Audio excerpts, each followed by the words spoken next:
हाँ जी, यहाँ देखिए, तो मैं क्या कर रहा हूँ कि ये बता रहा हूँ कि गिवन है कंडीशन कि perimeter is given that is equal to 15 centimetre and the two of the angles of the given triangle is given, that is 60 and 45, and Prarthana is here. Prarthana is saying, sir, I know and I can explain, you require only to follow my instructions. So I am here, I am following her instructions how to draw triangle ABC. और प्रार्थना ने बोला कि पहले sir perimeter का जो length है ना उसके बराबर का एक लाइन सेगमेंट आप ड्रॉ कीजिए।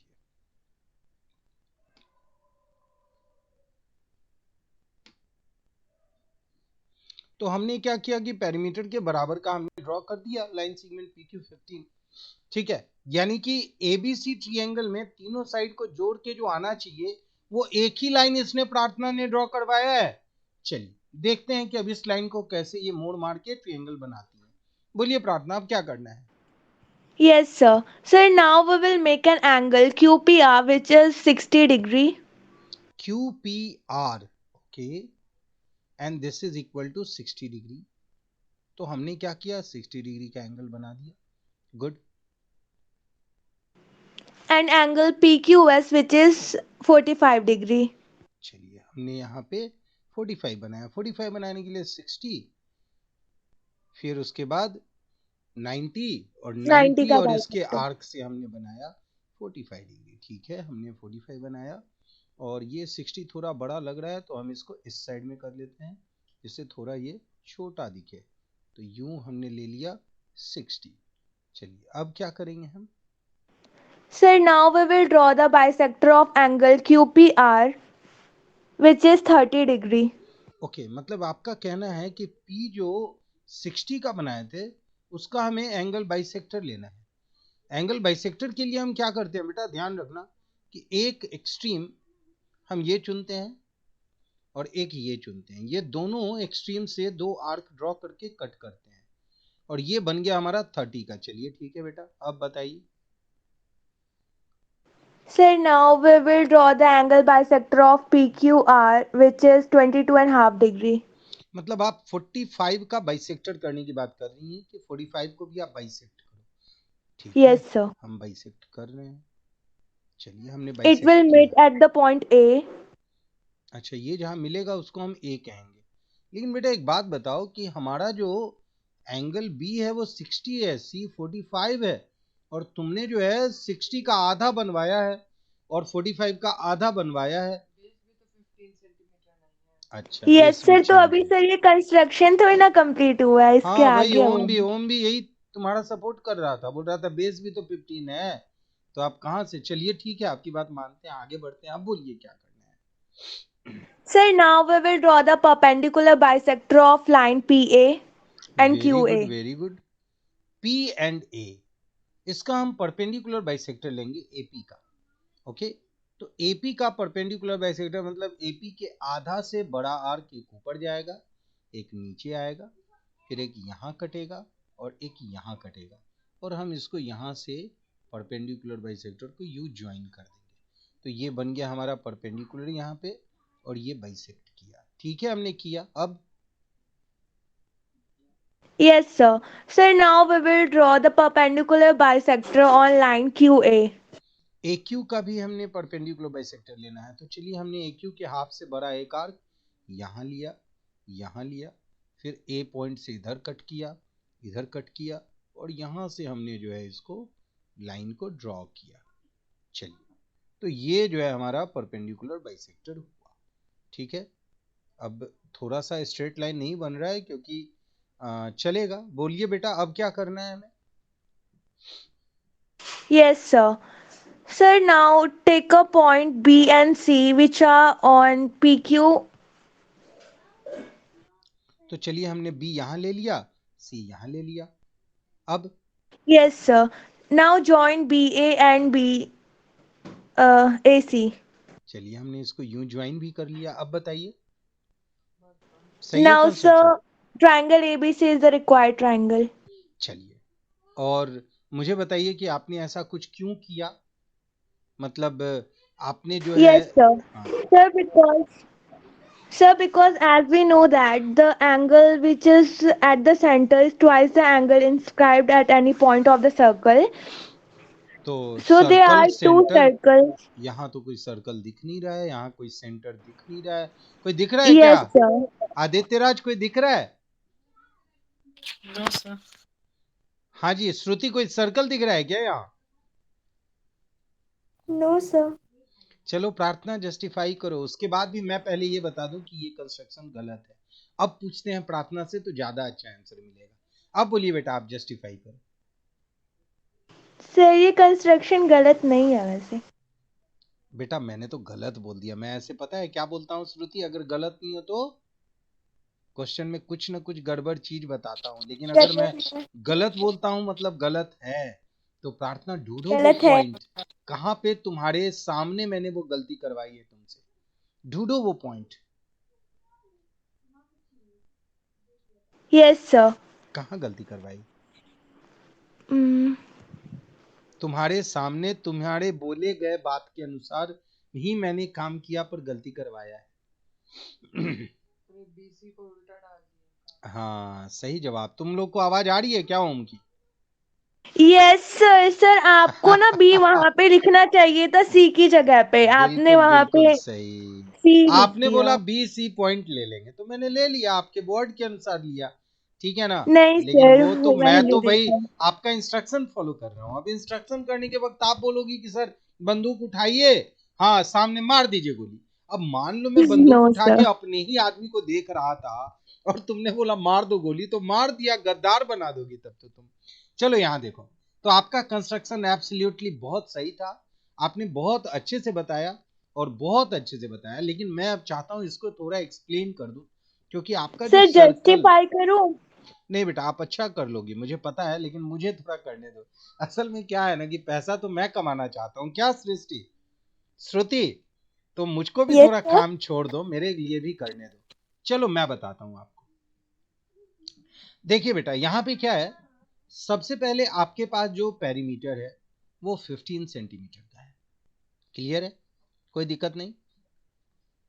No sir. आपको ये देखना है कि इसी 15 सेंटीमीटर को कौन कौन से पॉइंट से हम मोड़ दें, फोल्ड कर दें। मान लो ये अगर ए है, ये होना चाहिए हमारा बी, और ये होना चाहिए सी, और ये होना चाहिए क्या, ए। कि ये ए पॉइंट जो है ना यहां आ जाए और ये भी पॉइंट ए यहीं आ जाए, तो ये क्या बन जाए हमारा, एबीसी। यही ना हम चाहते हैं क्या बेटा? Yes sir. कि ये जो पॉइंट है, ये जो लाइन है, ये क्या होना चाहिए, दोनों बराबर, है ना। और हम लोग ये भी चाहते हैं कि ये जो दो लाइन है, ये जो हमारा ए बी है और ये जो पार्ट है, वो दोनों क्या होना चाहिए, बराबर। तभी ना जा इक्वल। करके ये ट्रायंगल बनेगा 15 सेंटीमीटर का। Yes sir. क्लियर है? यहां तक क्लियर है?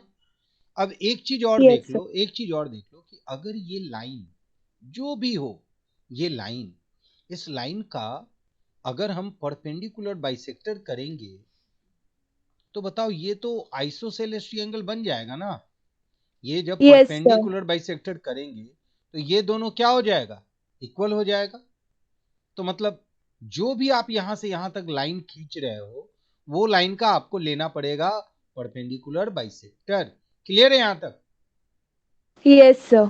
दूसरी तरफ यहां भी जो भी आप लाइन लोगे उसका यहां भी लेना पड़ेगा क्या, परपेंडिकुलर बाइसेक्टर, परपेंडिकुलर बाइसेक्टर। जिसके कारण ये भी क्या हो जाएगा, दोनों इक्वल हो जाएगा। क्लियर है? Yes sir. अब बात ये आती है कि यहां पे एक एंगल बनाना होगा और हमें वो पता नहीं है क्या एंगल बनेगा। और यहां पे एंगल गिवन है 60 है और यहां भी एंगल गिवन है 45 है। तो अब ये एंगल और ये एंगल किस तरह का बनाएंगे, तो हम देख रहे हैं यहां पे, अगर ध्यान से देखें, जरा सा फिगर को ध्यान से देखिएगा आप, और हम लोग जो है ना कुछ पार्ट को भूल जाएंगे। तो मानते हैं कि हमारा एक सर्कल ये बन रहा है, एक सर्कल हमारा क्या बन रहा है, ये इस तरह का एक सर्कल बन रहा है, कोई भी सर्कल हो सकता है। तो आप देखो कि अगर ये सर्कल का कॉर्ड हुआ, क्या हुआ, ये सर्कल का कॉर्ड, कॉर्ड। तो कॉर्ड का जो परपेंडिकुलर बाइसेक्टर होता है वो कहाँ मिलता है? सेंटर पे। सेंटर पे, ये तो पक्का है। और अगर हम यस इस सर। कॉर्ड के इस पॉइंट को सेंटर पे मिलाएंगे तो ये जो भी एंगल बनेगा उसका ये एंगल क्या होगा? हाफ होगा। क्या होगा? हाफ। हाफ होगा। मतलब बी हो जाएगा हमारा सेंटर, ए बी हो जाएगा हमारा रेडियस, है ना? ए बी क्या हो जाएगा हमारा? रेडियस। रेडियस। क्लियर है? और हम इधर नहीं यस देख रहे हैं सर। कि इधर कहां तक जा रहा है, वो हम नहीं सोचेंगे। हम बस बी को सेंटर मान के, और ए बी जो भी है, बी को सेंटर तब बनेगा ना जब ये परपेंडिकुलर बाइसेक्टर यहां मीट करेगा। जब तक ये परपेंडिकुलर बाइसेक्टर मीट नहीं करेगा तब तक तो ये बी सेंटर बनने वाला नहीं है। बी तो बाद में बनेगा, है ना? लेकिन ये बताता है प्रॉपर्टी कि अगर ये 60 डिग्री है तो ये हमेशा उसका क्या होगा? हाफ होगा। रिया, पता चल रहा है बेटा? Yes sir. ये प्रॉपर्टी सर्कल का याद है कि angle at the centre is twice angle inscribed at any other point on the circle. Clear है? ये अगर x है तो ये क्या होगा? 2x होगा। क्लियर है? Yes sir. तो यहां भी अगर आप x एंगल लगाते तो यहां पे बनता 2x। क्लियर है? Yes sir. चलिए, अब नहीं, और बच्चे से पूछ रहा हूं मैं। अब यहां दूसरे साइड में भी हम सेम कंडीशन देखते हैं, क्योंकि आप ये लाइन लेना है, यहां परपेंडिकुलर बाइसेक्टर करना है, और जहां भी ये मिलेगा वो एंगल के पास अगर मैं इसको कंसीडर करूं एक सर्कल, दूसरा एक सर्कल हम इसको कंसीडर करते हैं, तो उसका सेंटर कहां बनेगा? सी पे। कहां बनेगा बेटा वहां उसका सेंटर? सी पे। और ये सी। एंगल जो भी होगा उसका ये डबल होने वाला है। तो हम क्यों ना पहले ही इसको आधा कर लें, तो यहां अपने आप डबल जो रिक्वायर्ड एंगल होगा वो बन जाएगा। आ रहा है समझ में? Yes sir. तो मतलब अब मैं दिखा रहा हूं, मतलब ऐसा है कि आपने जो लाइन लिया था वो पेरीमीटर था ट्रायंगल का, और हम इमेजिनरी दो सर्कल कंसीडर कर रहे हैं। यहां पे हम क्या कर रहे हैं? इमेजिनरी दो सर्कल को कंसीडर कर रहे हैं, और जहां पे ये दोनों जो सर्कल है वो दोनों सर्कल का जहां बाउंड्री है, जहां इंटरसेक्ट कर रहा है, उससे हमें कोई मतलब नहीं है। हमें बस मतलब है तो इससे है कि आप यहां पे जो भी एंगल बनाओगे, अगर हम परपेंडिकुलर बाइसेक्टर इस कॉर्ड का लेंगे तो वो जहां भी मिलेगा वो क्या होगा? सेंटर हो जाएगा। क्या हो जाएगा वो? Centre of the circle. और सेंटर ऑफ द सर्कल से ये अगर आप लाइन ज्वाइन करोगे तो हमेशा क्या होगा? परपेंडिकुलर बाइसेक्टर होने के कारण ये और ये दोनों क्या हो जाएगा? इक्वल हो जाएगा। इक्वल। और ये एंगल, ये अगर x होगा तो ये हो जाएगा आपका double. 2x। In the same way आप यहां से जब आप एक लाइन लेके जाते हो और ये आपका परपेंडिकुलर बाइसेक्टर मिलेगा, समझ गई? तो यहां भी क्या होगा? वही चीज बन रहा है, ये एंगल का ये एंगल डबल बन जाएगा। समझ गया ना? और डबल बन करके और यस सर। ये साइड और ये साइड क्या हो जाएगा? इक्वल हो जाएगा। इक्वल। ठीक है? तो ये ट्रायंगल हमारा बन जाएगा रिक्वायर्ड ट्रायंगल। तो चलिए अब हम क्वेश्चन करते हैं। जो आपका क्वेश्चन है, जो प्रार्थना ने बताया था, उसको हम लोग सॉल्व करते हैं और देखते हैं कि क्या क्या कर रहे हैं। प्रार्थना ने हालांकि पूरा बता दिया है, फिर भी उसको एक बार मैं बता देता हूं। ठीक है? चलिए, सबसे पहला काम हमने पेरीमीटर ले लिया 15 सेंटीमीटर का, और जो दो एंगल दिया हुआ है हमारा 60 और 45, उन दोनों का आधा आधा एंगल लेना है हमको किनारे में।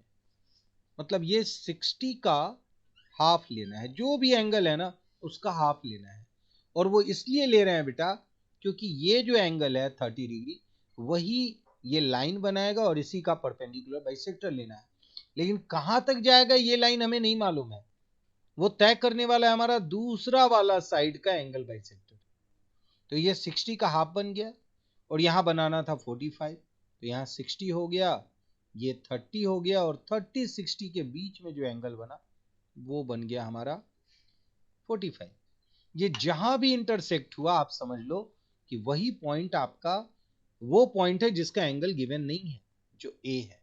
बी और सी एंगल गिवन है, बी का है 60, मतलब इसके साथ वाला जो एंगल बनेगा ये अगर 30 है तो यहाँ 60 बनने वाला है।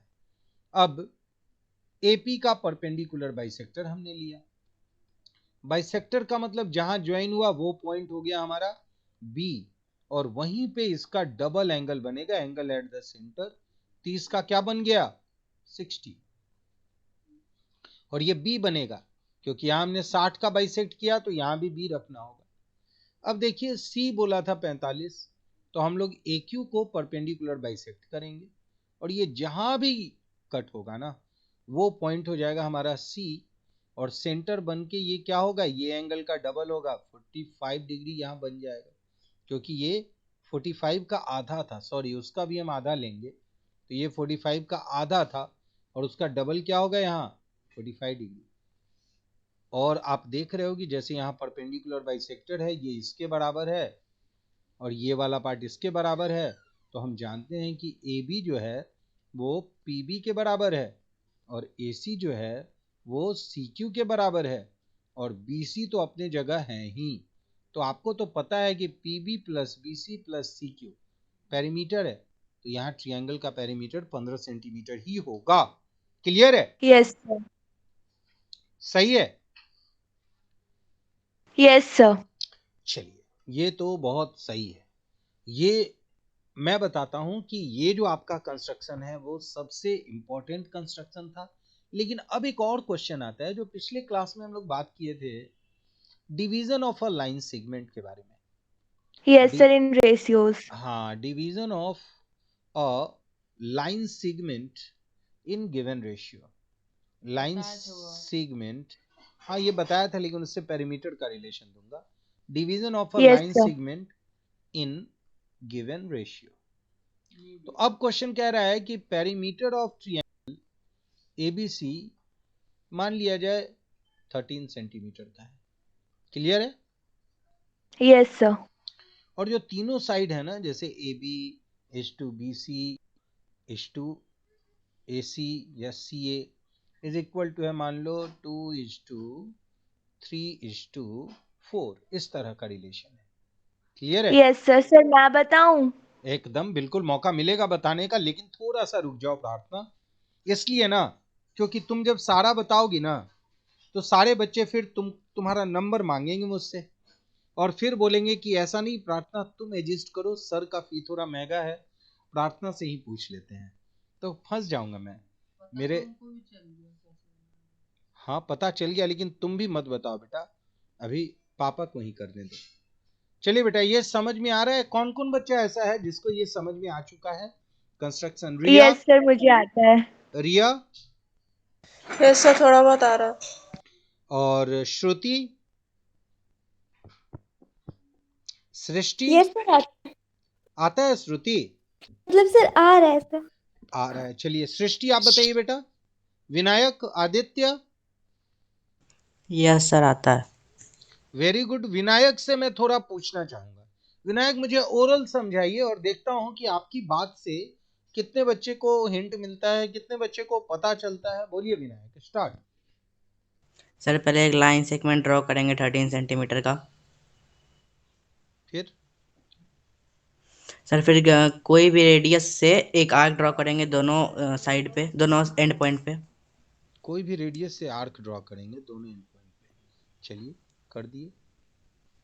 सर फिर जहाँ पे वो इंटरसेक्ट हुआ है लाइन पे वहाँ पे रख के एक एंगल बनाएंगे।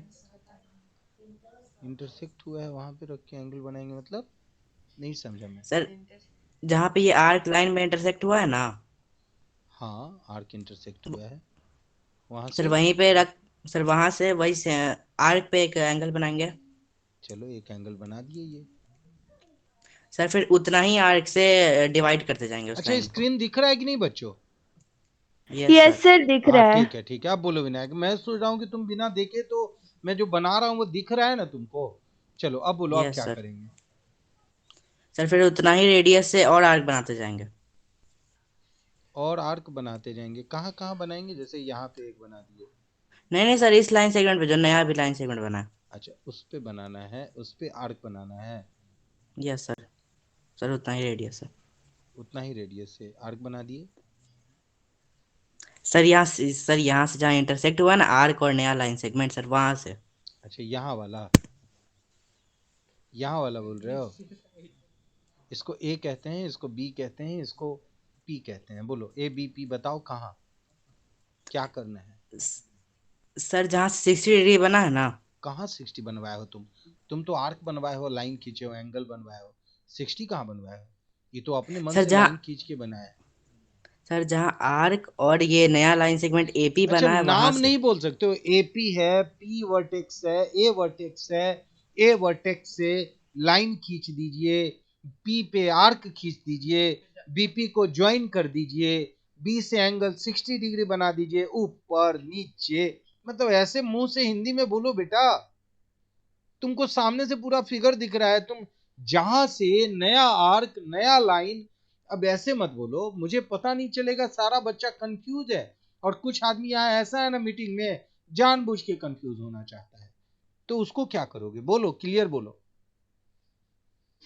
बोलो बेटा। चलो तुम्हारे काम को यहीं तक स्टॉप करते हैं। अब चाहते हैं कि यहां से सृष्टि आप कुछ बताओगी बेटा? सृष्टि क्वेश्चन एक बार फिर बताते हैं। ट्रायंगल एबीसी ऐसा बनाना है जिसका पेरीमीटर 13 सेंटीमीटर हो और तीनों साइड का रेशियो गिवन है। सृष्टि आता है बेटा? No sir. कोई बात नहीं है। श्रुति आप बताएंगी? सर हमको भी नहीं आता। चलिए Aditya Raj, are you there? Are you ready to say? Sir अभी कंफ्यूजन है। कोई बात नहीं, कंफ्यूजन है, छोड़ देते हैं हम उठाते हैं इनको। रिया बेटा आप बताएंगी?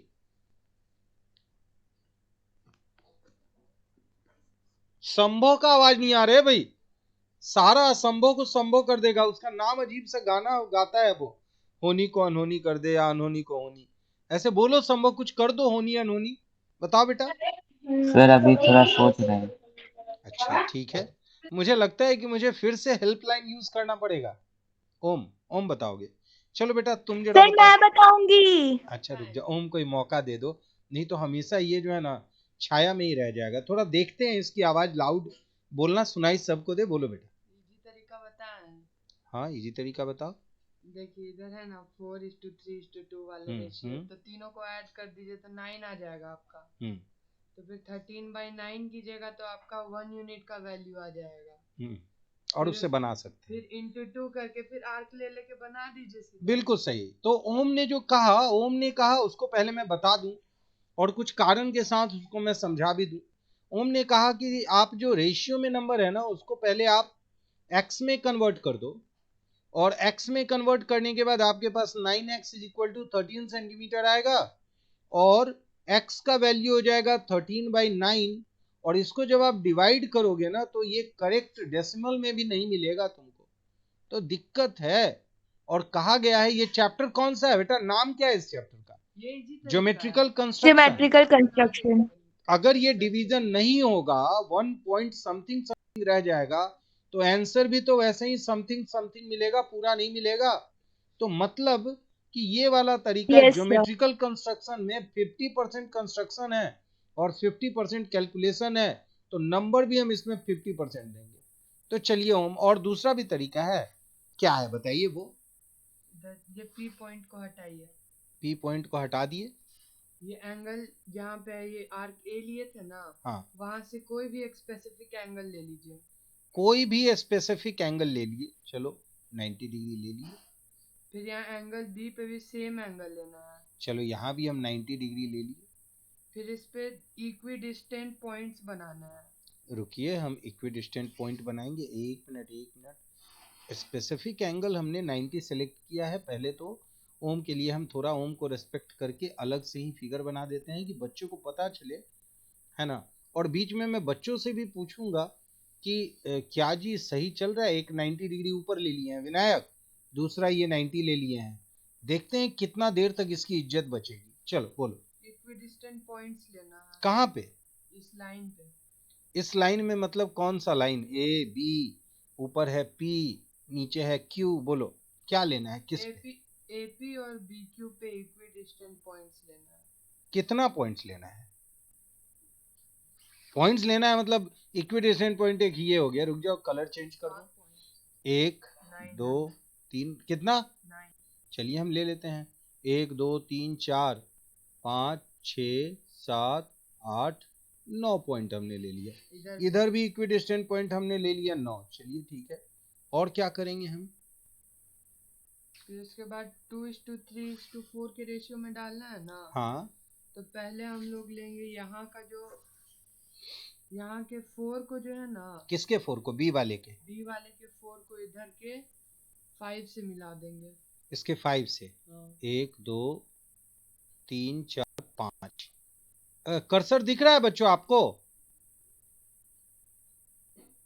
एक हमने यहाँ पे 4 और 5 Yes, का बनाया sir. है, मतलब ये 5वां पॉइंट है नीचे से, और ये ऊपर से चौथा पॉइंट है। हाँ, अब ये मिला दिया। अब क्या करना है? अब यहाँ के जो 2 सेकंड पॉइंट है ना, इसको यहाँ के 7th पॉइंट से मिलाना है। 7th पे 4 5 6 7, इस पॉइंट पे सेकंड से 7th पे मिलाना है। ठीक है, मिला दिए।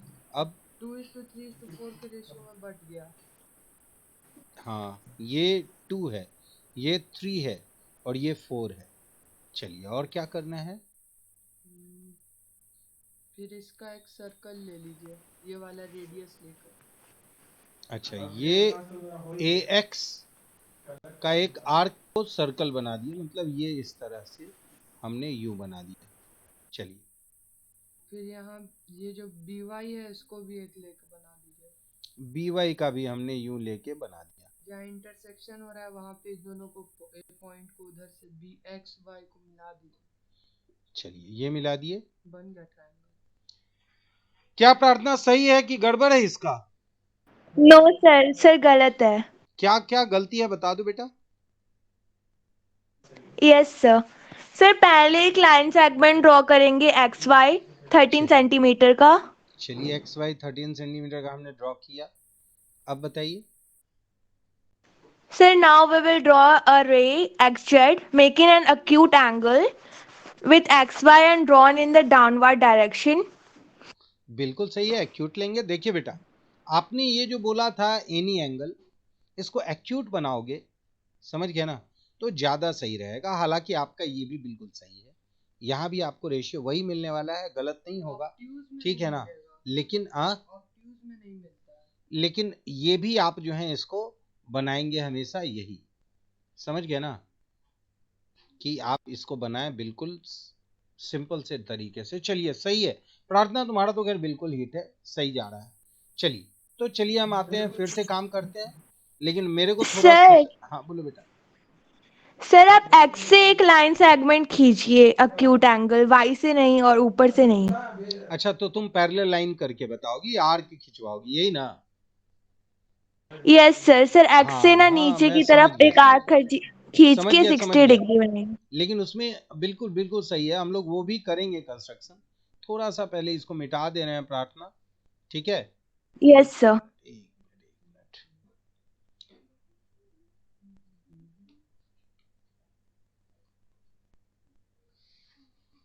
बहुत कभी कभी इसको मत कीजिए, वो सेलेक्ट हो गया।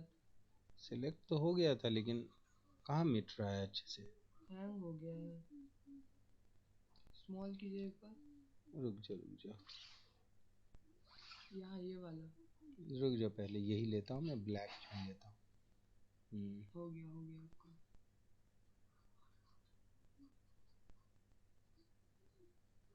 छोटा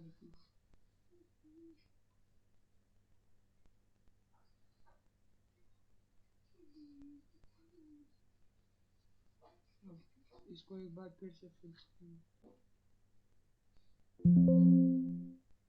क्या आ गया था?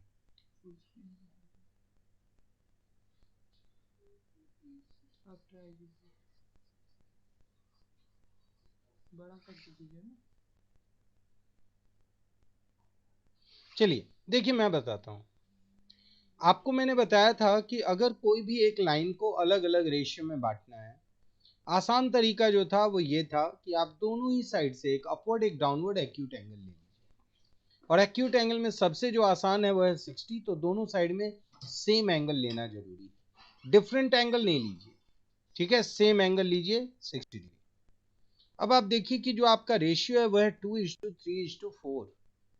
तो यहां पे क्या करना है, इस लाइन को दो ऐसे पॉइंट पे कट करना है जिससे कि ये 2:3:4 के रेशियो में आ जाए। तो हम लोग क्या करेंगे कि अगर जैसे प्रार्थना ने कहा कि सर इसको XY मानिए, तो ये X ले लिया हमने और इसको हमने Y ले लिया। तो हम क्या करेंगे कि XY के पास ये जो X है ना, इससे ये आर्क ऐसे जाए और यहाँ Y का आर्क ऐसे जाए और जहां मिले वो A हो जाए और ये कॉर्नर ये पॉइंट B बने और ये बने C, और इसको मिलाएंगे तो हमारा रिक्वायर्ड ट्रायंगल आ जाए। हमारा मेन फोकस यही है। लेकिन लाइन को डिवाइड जो करना है ना, वो 2, 3, 4 को कैसे करेंगे वो जरा हम देख लें। तो पिछले क्लास में मैंने बताया था कि लाइन को डिवाइड करने के लिए हम क्या करते हैं, रेशियो को ऐड करते हैं। तो हमने क्या किया, 60 डिग्री का एक अपवर्ड में एक डाउनवर्ड में एंगल ले लिया और जैसे था 2:3:4, तो हम इसको ऐसा कंसीडर कर सकते हैं कि 2:7, ये सोच सकते हैं। तो हम लोग क्या करते हैं, यहां पे आर्क लेते हैं, पहला दूसरा इक्वल जगह है, यहां ये A है तो ये होगा A1 और ये होगा A2, ये B है, हमको इसको 7th लेना है, मतलब B1 B2 B3 B4 B5 B6 B7। तो 2 और 7 को हमने क्या किया, ज्वाइन कर दिया। तो हमें मिल गया ये पूरा पार्ट 2 और ये पूरा का पूरा जो पार्ट है वो पार्ट है 7 पार्ट। लेकिन अब इस 7 पार्ट को हमें छोटा करना है, 2 भाग में काटना है और 3 और 4 के रेशियो में काटना है, 3:4 में। तो हम लोग क्या करते हैं, इसको 4:3 भी कंसीडर कर सकते हैं। इधर से अगर हम B1 B2 B3 B4 अगर यहां समझ लें तो दूसरे जगह जाएगा तो क्या होगा, टोटल क्या है 2 3 4, तो इधर हो जाएगा 5:4, यही होगा ना बेटा। तो इधर जो A2 है वो होगा Yes, A3 sir. A4 A5, इधर होगा A5 और इधर होगा B4। तो A5 और B4 को हम मिलाएंगे तो ये पॉइंट हमें मिल गया। अब ये पूरा का पूरा AB जो लाइन था वो हमारा तो ट्राइसेक्ट हुआ, 3 भाग में बटा, बट इक्वल नहीं है ये। अब AX जो है ना, हम ट्रायंगल का नाम बदल देते हैं, XYZ कर देते हैं मान लो। तो यहाँ क्या है कि AX के बराबर का आर्क आप यहाँ लोगे और YB के बराबर का आर्क आप यूं कट करोगे और जिस पॉइंट पे मिलेगा उसको मिला दोगे, तो आप कह सकते हो कि यहाँ पे XZ is 2, XY is 2, YZ is equal to 2:3:4 का रेशियो बना। क्लियर है? Yes, sir. अब आप लोगों को एक बहुत इंपॉर्टेंट कंस्ट्रक्शन देता हूं और मैं देखना चाहता हूं कि आप बच्चे इस कंस्ट्रक्शन को कैसे बनाते हो, ठीक है। और ये होता है आपका बहुत इंपॉर्टेंट होमवर्क। ओम आपके लिए भी ये सेम होमवर्क है, क्योंकि ये कंस्ट्रक्शन अगर आपने रियली बना दिया तो मुझे 2-3 चीज पता चलेगा कि आप लोग एकदम सही कंस्ट्रक्शन का काम कर रहे हो। तो कंस्ट्रक्शन ऐसा है, आप लोग घर पे आराम से बनाना, अभी के अभी नहीं बनाना है, कि आपको बनाना है ट्रायंगल ABC, जहां पे एंगल A दिया हुआ है 60 डिग्री। क्लियर है? Yes, sir. BC दिया हुआ है 6 सेंटीमीटर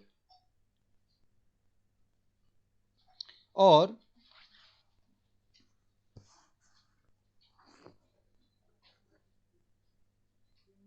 तुम लोग बताओ, मैं मीडियन और हाइट दो चीज है, तो मैं क्या दूं, मीडियन दूं या हाइट दूं?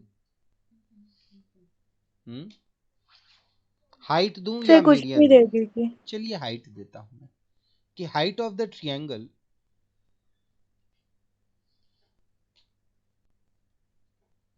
हाइट जो है वो मान लो 5 सेंटीमीटर।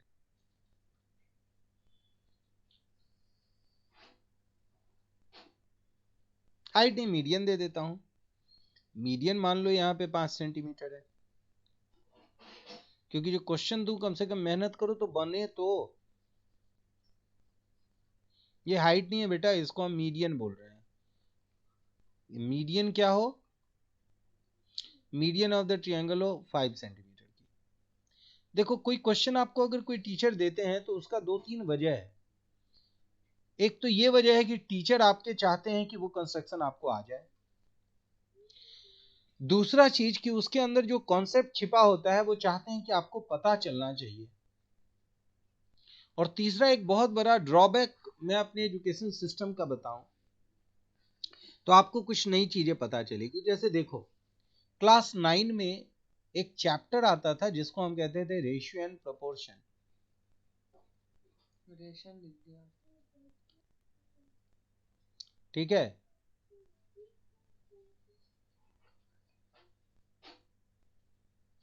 तो रेशियो एंड प्रोपोर्शन एक चैप्टर आता था जिसमें हम लोग ऑल्टरनेंडो, इन्वर्टेंडो, इस तरह के बहुत सारे प्रॉपर्टीज पढ़ते थे। लेकिन अब जो है ना, ये सारी प्रॉपर्टीज सीबीएसई ने क्लास 9 से आज से मतलब 2006 में निकाल दी। और दुख की बात क्या है कि सिलेबस कैसे रिड्यूस होता है बेटा, आप लोग को मैं एक सिस्टम बताता हूँ। प्रॉब्लम क्यों आ रहा है देखिए, जैसे मान लो अभी कोरोना है तो 9th से हमने क्या किया, ट्रायंगल में इनइक्वालिटीज हटा दिया। आपको पता है इनइक्वालिटीज आपने नहीं पढ़ा ट्रायंगल में? बोलो। Yes, sir. 10th से हमने फ्रस्ट्रम हटा दिया।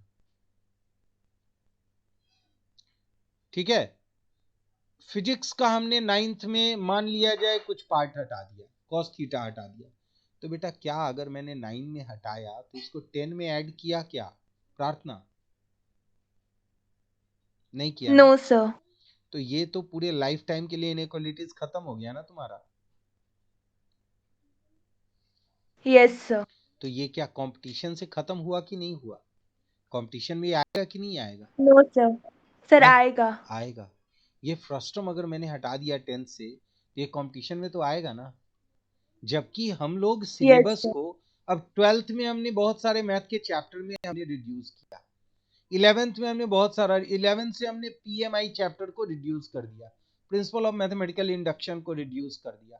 तो बेटा ये 11th में आपका जो रिड्यूस हुआ, तो अब बताओ कि 11th में नहीं पढ़ना है लेकिन 12th में ये ऐड हुआ क्या? नहीं।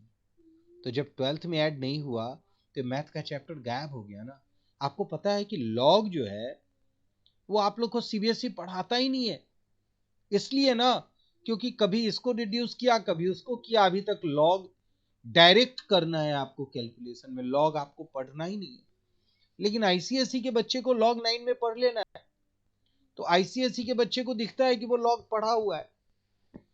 इसका मतलब ये है बेटा कि हर एक क्लास में अगर कुछ सिलेबस रिड्यूस होता है तो वो सिलेबस को आगे वाले क्लास में अपडेट नहीं करते। और पता है ऐसा क्यों नहीं करते? क्योंकि हमारा जो सीबीएसई का सिलेबस है वो हमारे देश के बजाय बाहर देशों में भी ऑब्जर्व किया जाता है। तो हम नहीं चाहते कि हमारा सिलेबस किसी दूसरे देश के सिलेबस से कमजोर पड़े और स्टैंडर्ड कम हो। तो ये इनडायरेक्ट प्रेशर आता किसके ऊपर है? बच्चों के सिर पे आता है। आपको पता है हीट एक चैप्टर होता था क्लास 9 में फिजिक्स में, और ये हीट चैप्टर को रिड्यूस कर दिया। और ये रिड्यूस कर दिया ना, तो अब बताओ कहीं पे हीट है ही नहीं 10th तक।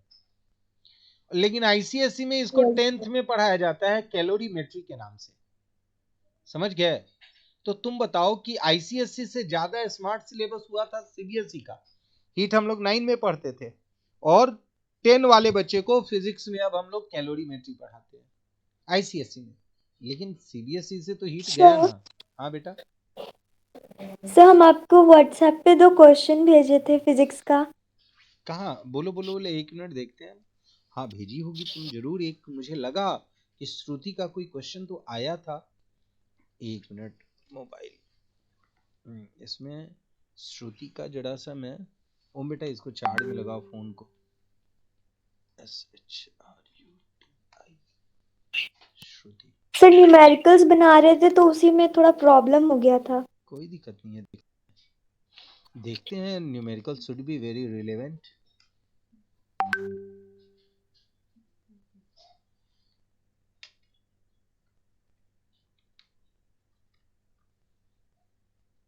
मुझे लगता है कि ये क्वेश्चन बच्चे ही देंगे आंसर, क्योंकि बच्चे लोग जो है ना हमारे, वो बहुत जबरदस्त हैं।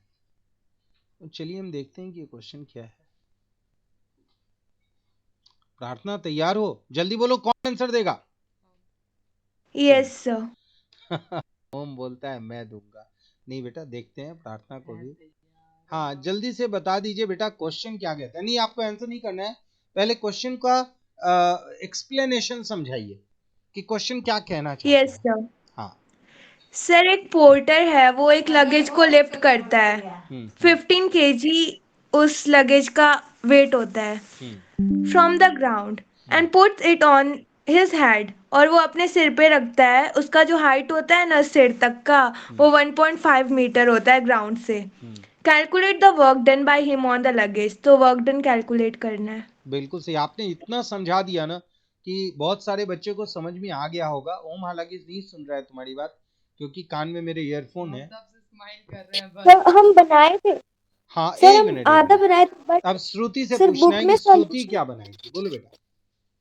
सर हम पूरा बनाए थे बट ना मेरा आंसर भी आया, लेकिन बुक में जब सॉल्यूशन देखे तो यहाँ पे 15 kg इंटू 10 मीटर स्क्वायर था सर, मीटर अच्छा एस स्क्वायर था। अच्छा अच्छा, ठीक है तो वो श्रुति। कहाँ से आया सर, वही समझ में नहीं हाँ आया। मैं बताऊंगा। प्रार्थना तैयार बैठी है कि मुझको मौका मिले, पर रिया क्या यहाँ पे बैठने के लिए आई है क्या?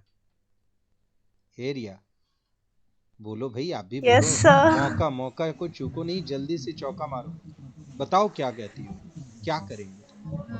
सर यहाँ पे लगेज का मास दिया हुआ है। वेट वेट वेट, तो मास ऑफ द लगेज है यहाँ पे 15 केजी। चलिए देने से क्या हो जाता है?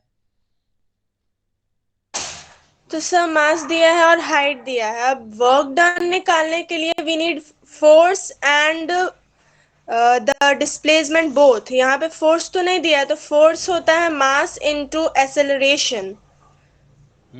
तो वही एक्सेलरेशन का हम लोग वैल्यू पुट कर सकते हैं। एक वैल्यू हम लोग देते हैं 9.8 और एक होता है 10। तो क्वेश्चन में दिया तो है नहीं कुछ 10, तो हम लोग 9.8 या 10 कुछ भी लें, अब क्या आंसर बात है, उसी से आएगा। तुम तो बड़ी इम्प्रेसिव बोली रिया, मजा आ गया। मतलब तुमसे कभी लंबा कुछ बड़ा सुना नहीं हो। गजब बोली, जी का वैल्यू कुछ भी ले सकते हैं। अरे तुम तो गजब, वेरी गुड वेरी गुड। हाँ अब बोलो बेटा। सर समझ गए सर। अब समझ गए।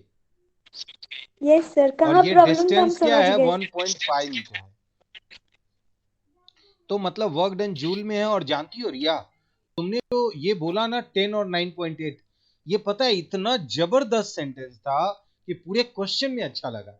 यहीं पे मुझे लगता है कि अगर मैं ओम से पूछता तो ओम सीधे पोटेंशियल एनर्जी बता देता कि पोटेंशियल एनर्जी जो चेंज हुआ एनर्जी, वो हो गया mgh, और ये हम निकाल देंगे। मुझे लग रहा है ऐसा बोलता है, ऐसे बोलते हो हम आंसर निकाल के बैठे हुए हैं। है ना?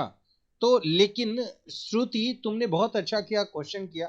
और प्रार्थना कुछ ऐड करना चाहोगी इसमें, या सृष्टि कुछ बोलना चाहोगी तो बोलो बेटा।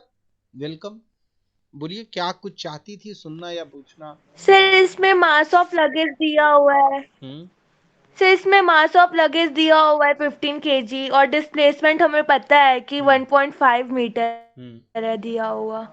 तो वर्क डन होता है फोर्स इनटू डिस्प्लेसमेंट, तो फोर्स mg ले लो क्योंकि इसमें मास दिया हुआ है। Gravitation acceleration due to gravity का हमें वैल्यू पता है 9.8 होता है। तो इसमें तो वैसा कुछ दिया नहीं है क्वेश्चन में कि हमें 10 मीटर पर सेकेंड स्क्वायर लेना है, तो 9.8 ही लेंगे। और फिर देखो से बेटा, डिस्प्लेसमेंट दिया हुआ है तो इंटू कर देंगे। नहीं तो यहाँ पे मैं थोड़ा सा प्रार्थना बताता हूँ कि जी का वैल्यू अगर दिया हो, कुछ भी दिया हो, समझ गई, तो जी का वैल्यू तो वही लेना है। लेकिन जी का वैल्यू जब नहीं दिया है तो आप आराम से एक जगह ले सकती हैं कि let G is equal to 10 metre पर सेकेंड स्क्वायर। लेकिन अगर मान लिया जाए नंबर कुछ ऐसा हो, 4.9 हो, 49 हो, हमें दिख रहा है कि वो 9.8 से कट वट होने वाला है, तो हम वैसा नंबर में 9.8 सेलेक्ट करेंगे। पर ये याद रखना कि Yes, आप sir. अगर ये सोच के रखे हो कि जी का वैल्यू हमें 10 नहीं लेना है, 9.8 ही लेना है, तो ये गड़बड़ चीज है, ये क्वेश्चन के कॉम्प्लेक्सिटी को और बढ़ाता है। तो मैं बच्चों को हमेशा यही बोलता हूं कि जी का वैल्यू नहीं दिया है मतलब आप क्लास 9 में हो और 10 का यूज धड़ल्ले से हम पहले, जी तो ऐड अभी हुआ है ना आपके क्लास में, तो आपके क्लास में Yes, 9th sir. क्लास में हम 10 का यूज धड़ल्ले से करेंगे। 9.8 का यूज तो करना ही करना है आगे के क्लास में, लेकिन 9th क्लास में अभी जैसे कि जी ऐड हुआ है और आपको ये पता चला है कि जी 10 भी लेते हैं, अगर ये पता चला है मीन्स कि be very confident, you can write let G is equal to 10 metre पर second square. Okay, but if the number Yes, is sir. Not reduced, not degrade, कटता नहीं है, तब हम जरूर देखेंगे कि 9.8 ले। पहला क्वेश्चन में मैं आपको पिछले न्यूमेरिकल में बता रहा था कि जब कभी कूली पोर्टर वर्ड आता है ना, तो हम लोग क्या सोचते हैं कि इसका वर्क डन 0 होगा, तो इसने जानबूझ के पोर्टर नाम लिखा है कि बच्चों को लगे कि कुली का वर्क डन 0 होता है। उसने सामान उठाया, सिर पे रखा, तो मतलब इससे कोई काम ही नहीं हुआ। तो भाई इसने कहा बोला कि कुली एक जगह से दूसरे जगह ले जा रहा है। यहाँ पे जो वर्क डन हो रहा है वो चेंज इन एनर्जी हो रहा है, मतलब बॉडी जो है वो ग्राउंड में जो उसका पोटेंशियल एनर्जी है और यहाँ जो उसका पोटेंशियल एनर्जी है, इसी के चेंज इन एनर्जी को हमको कहना है वर्क डन। ठीक है, और वर्क डन क्या Yes, होता sir. है? चेंज इन एनर्जी, जिसको आप mgh भी ले सकती हो, और आपका ये फोर्स इनटू डिस्प्लेसमेंट बिल्कुल सही जवाब है। अब विनायक, आदित्य राज, आप लोग कुछ ऐड करोगे, कुछ बताओगे या चलेगा? सृष्टि कुछ बोलना है बेटा? No, sir. चलिए, वेरी गुड, बहुत अच्छा, मुझे अच्छा लगा ये क्वेश्चन। और श्रुति तुमको तो समझ में आ ही गया होगा। और याशी का Yes, आवाज sir. नहीं आ रहा है, अभी व्हाट्सएप देखा तो एकाएक ध्यान आया। तो यासी क्या शांति से, मतलब वो कौन से बाबा जी हैं जो बैठे रहते हैं? ऐसा तो नहीं है ना याशी? तुम बिल्कुल बोला No, करो sir. बेटा, तुम शांति से मत बैठो, क्योंकि ऑनलाइन में होता क्या है ना कि जो बोलेगा वही तो चलेगा, नहीं बोलेगा तो पता ही नहीं चलेगा कि कौन है। तो अब देखो, अब मुझे याद करना पड़ रहा है, तो Yashi just explain this question, this is for you याशी।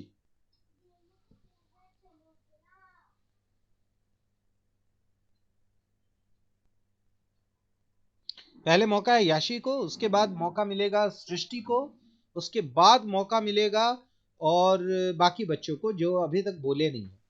सर इसमें बता रहा है कि कोई कार का वेलोसिटी जो है इंक्रीज हो रहा है 30 किलोमीटर पर आवर से लेके 60 किलोमीटर पर आवर। तो उसमें उसका बता रहा है जो कार है 1500 केजी की।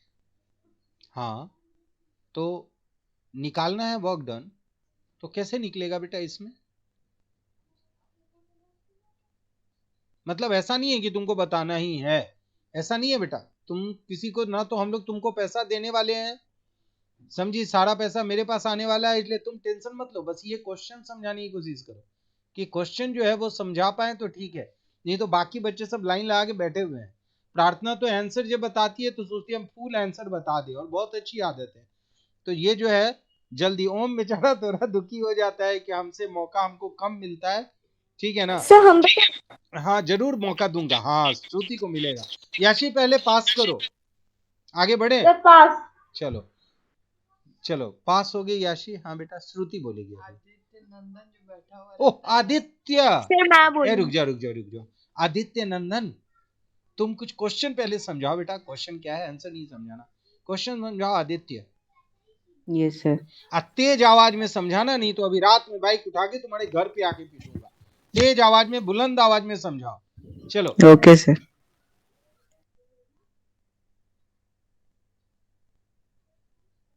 सर क्वेश्चन बोल रहा है क्या वर्क हुआ है जो वेलोसिटी को इंक्रीज कर रहा है कार से 30 kilometre hour to 60 kilometre hour per hour if a mass of car is 1500 kg, और जब कार का मास है 1500 kg। ठीक, तो कैसे निकालेंगे वर्क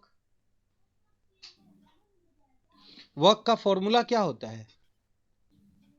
अभी हम लोग ऊपर डिस्कस किए हैं। Yes sir. चलिए अब श्रुति से पूछेंगे। श्रुति अब तुम बता सकती हो बेटा। सृष्टि बताओगी तो बता दो, मौका है सृष्टि। सर मैं भी बताऊंगी। थोड़ा सा रुक जाओ बेटा, थोड़ा सर सा। हाँ कौन बता रहा है, श्रुति या सृष्टि? सर हम ट्राई करते सर टाइम। श्रुति ट्राई कर रही है, चलो श्रुति को देते हैं मौका, ट्राई करो। उसके बाद सृष्टि, उसके बाद फिर आगे बोलो। सर एक कार है जिसका मास 1500 kg है और बिल्कुल। वो 30 kilometre per hour to 60 kilometre per hour की वेलोसिटी से इंक्रीज कर रहा है, तो उसका वर्क डन बताना है। हाँ लेकिन एक बात बताओ श्रुति, मैं तुमको क्यों चांस दूं? क्वेश्चन तुम्हारा है तो मैं तुमको तो चांस Yes. नहीं दूंगा, पहले तो दूंगा दूसरे को, सृष्टि। अगर सृष्टि पास करेगी तब फिर प्रार्थना समझाएगी, या आदित्य राज समझाना है तो समझा सकते हो, लेकिन पहले सृष्टि को मौका है। सृष्टि, रिया बताइए, क्वेश्चन Yes, बहुत sir. शानदार, इसलिए सृष्टि को मौका है, बोलो बेटा। सर यहाँ पे वेलोसिटी दिया हुआ है कार का जो इंक्रीज हो रहा है 30 किलोमीटर पर आवर से 60 किलोमीटर पर आवर, और Good. उसका कार का जो मास दिया हुआ है वो 1500 kg है। और इसमें सर वर्क डन हम लोग को निकालना है, तो सर हम लोग जानते हैं कि work done is equals to change in energy. Superb, तो सर हम लोग हाँ बोलो बेटा। तो सर हम काइनेटिक एनर्जी से निकालेंगे, तो हाँ काइनेटिक एनर्जी का सर फॉर्मूला होता है half into mass into velocity square minus v square minus u square. अच्छा तो सर हाँ बोलो बोलो। हाफ इनटू 1500 इनटू तो सर यहाँ पे 30 किलोमीटर पर आवर, तो उसको सर पहले हम लोग उसको मीटर पर सेकंड में चेंज करेंगे। अच्छा ये मीटर पर सेकंड में चेंज करना जरूरी है कि नहीं है, ये भी पूछूं मैं?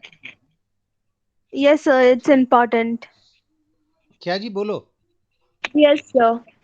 मतलब प्रार्थना से पूछूंगा कि ये इम्पोर्टेंट है या नहीं है, मैं पूछ रहा हूँ प्रार्थना से कि ये इम्पोर्टेंट है या नहीं है, बोलो प्रार्थना। यस सर, इम्पोर्टेंट है। मतलब 60 और 30 ऐसे जैसे मैंने लिखा है वो नहीं लिख सकते हैं सर लेकिन ये किलोमीटर पर आवर में है तो ये इम्पोर्टेंट नहीं है। अगर मीटर में रहता और वो सेकंड में रहता तो, यहाँ पे किलोमीटर यहाँ पे सेकंड में रहता तो उसे कन्वर्ट करना था। मतलब किलोमीटर पर आवर में है तो हम कन्वर्ट नहीं भी करेंगे तो चल जाएगा, क्योंकि दोनों किलोमीटर पर आवर में है, और नहीं तो हमें मीटर पर सेकंड में अगर होता तो कन्वर्ट करते, ऐसा बोल रही हैं आप प्रार्थना?